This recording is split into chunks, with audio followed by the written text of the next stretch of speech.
ബീഹാർ തെരഞ്ഞെടുപ്പ് തിരിച്ചടിയിൽ പ്രതിസന്ധിയിലായി കോൺഗ്രസ്. മല്ലികാർജുൻ ഖാർഗെയുടെ വസതിയിൽ ചേർന്ന അടിയന്തര യോഗത്തിൽ രാഹുൽ ഗാന്ധി, കെ.സി. വേണുഗോപാൽ ഉൾപ്പെടെ പങ്കെടുത്തു. തെരഞ്ഞെടുപ്പ് ഫലം വിശ്വസനീയമല്ലെന്നും നിയമപരമായി നേരിടുമെന്നും പറഞ്ഞ കെ.സി. വേണുഗോപാൽ കോൺഗ്രസിനെതിരായ വിമർശനങ്ങൾക്ക് മറുപടി പറയാതെ ഒഴിഞ്ഞുമാറി.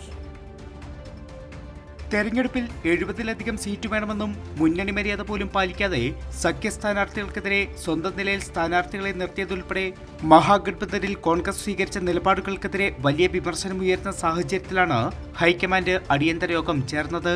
കോൺഗ്രസ് അധ്യക്ഷൻ മല്ലികാർജുൻ ഖാർഗെയുടെ വസതിയിൽ ചേർന്ന യോഗത്തിൽ രാഹുൽ ഗാന്ധി, കെ.സി. വേണുഗോപാൽ, അജയ് മാക്കൻ ഉൾപ്പെടെയുള്ള നേതാക്കൾ പങ്കെടുത്തു.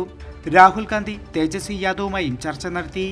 അതേസമയം തെരഞ്ഞെടുപ്പ് ഫലം വിശ്വസിക്കാൻ കഴിയാത്തതെന്നും പരിശോധിക്കുമെന്നും പ്രതികരിച്ച കെ.സി. വേണുഗോപാൽ നിയമപരമായി നേരിടുമെന്നും പറഞ്ഞു. എന്നാൽ കോൺഗ്രസിനെതിരായ വിമർശനങ്ങളിൽ മറുപടി പറയാൻ കെ.സി. വേണുഗോപാൽ തയ്യാറായില്ല. ആർക്കും വിശ്വസിക്കാവുന്ന റിസൾട്ട് അല്ല ബീഹാറിൽ വന്നിരിക്കുന്നത്. ബീഹാറിലെ ജനങ്ങളത് വിശ്വസിക്കുന്നില്ല, പാർട്ടി പ്രവർത്തകർ വിശ്വസിക്കുന്നില്ല, മറ്റു രാഷ്ട്രീയ പാർട്ടികളും അലയൻസ് പാർട്ടികളും വിശ്വസിക്കുന്നില്ല. അപ്പോൾ ഞങ്ങൾ ഇതിനെ കൃത്യമായിട്ടുള്ള ഡാറ്റകൾ കളക്ട് ചെയ്തുകൊണ്ടിരിക്കുകയാണ്. 17C ഫോം അടക്കം എല്ലാ ബൂത്തുകളിൽ നിന്നും എടുക്കുകയാണ്. കൃത്യമായിട്ടുള്ള എവിഡൻസുമായിട്ട് ഞങ്ങൾ മുന്നോട്ട് പോകും. ഇത്തവണ 6 സീറ്റ് മാത്രമാണ് കോൺഗ്രസിന് നേടാനായത്. കോൺഗ്രസ് പാർട്ടിക്കകത്തെ ചേരിതിരിവും സംഘടനാ ദൗർബല്യവും സീറ്റ് വിറ്റെന്ന ആരോപണവുമെല്ലാം വലിയ തിരിച്ചടിയാണ് നൽകിയത്.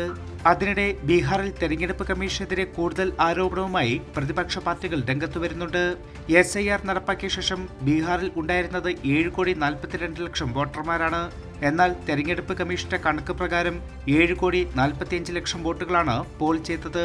അധികമായി വന്ന 3 ലക്ഷം വോട്ടുകൾ എവിടെ നിന്നെന്ന് തെരഞ്ഞെടുപ്പ് കമ്മീഷൻ വ്യക്തമാക്കണമെന്നാണ് പ്രതിപക്ഷ പാർട്ടികൾ ആവശ്യപ്പെടുന്നത്. കൈരളി ന്യൂസ്, ദില്ലി.